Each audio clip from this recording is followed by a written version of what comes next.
All right, it's time now to review last week's market activities with Eddie Diong Inwan. Good morning, Eddie. Trust you had a great weekend. Good morning, BC. Well, we tried. So for the market last week, the Nigerian Stock Exchange has enjoyed significant rallies in recent weeks, even amidst the global coronavirus pandemic. And these gains pushed the NSE to number 2 after Argentina in Bloomberg's best performing indexes over the past month. And this was attributed to several factors, one being the recovery in oil prices and the other being expectations of dividend payments, attracting investors to blue chip stocks. Now, last week, the market closed positive by 4.45%, and we've climbed to the 24,000 level. I'd just like to point out that in early April, we fell to the 20,000 level, and since then, the market has risen to 24,045.40. The stock exchange witnessed 4 sessions of gains out of 5 trading sessions for the week, and that brought the year-to-date return to minus 10.42% from minus 14.24% the previous week. Volume, value, and deals traded last week were higher as we saw 1.66 billion units worth 18.205 billion naira traded in 28,791 deals.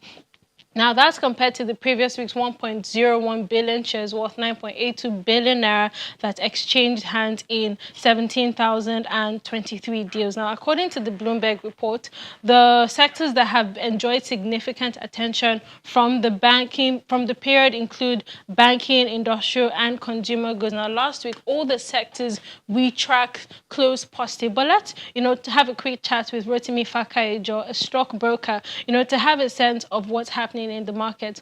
Good morning, Mr. Fakayejo. Thanks for joining us on the program. Good morning. So, should we expect the same positive sentiment in the market this week? Given the gains we saw last week, some investors might want to book profit. So, what should we be expecting this week? Well, talking about booking profit, we've seen much of that on Thursday for the banking sector stocks, and also on Friday for a few other stocks. And I believe strongly that irrespective of what is happening right now, the market is still a very good buy for everyone. Because we've seen prices dropping significantly, much lower than their 52-week low. I mean, maybe about 24-week low. If you don't want to put it at maybe about 6 months perspective. So what I'm saying in essence is that now still remains a very good time even for investors to partake in the market. Now looking at what could happen this week, it could either be here or there. Because last week we saw a very major significant positive impact in the market, much more than we have seen in more than 6 months for a week.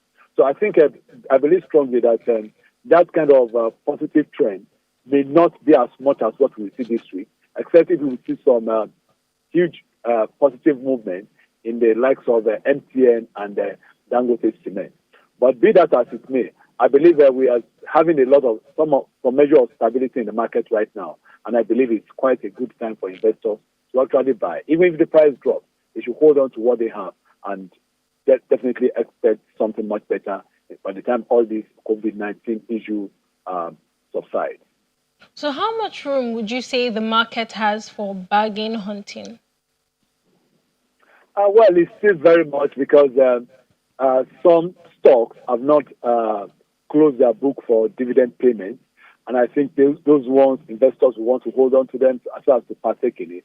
And for the fact that what we saw in the first quarter results of some of these companies that released their results on time, I think those figures were quite encouraging. We may not see as quite an encouraging figure for quarter 2. But be that as it may as well, I believe investors should actually still try as much as possible because the world is not coming to an end because of COVID-19. So people can go back to business, take as much as what they can afford in terms of their savings, and at the same time expect things to come. So I believe bargain hunting will still continue, although it may not really translate to much positive change in the oil share index and market capitalization. Thank you, Mr. Rotimi. Thank you for your time on the show. Rotimi Fakayejo is a stockbroker.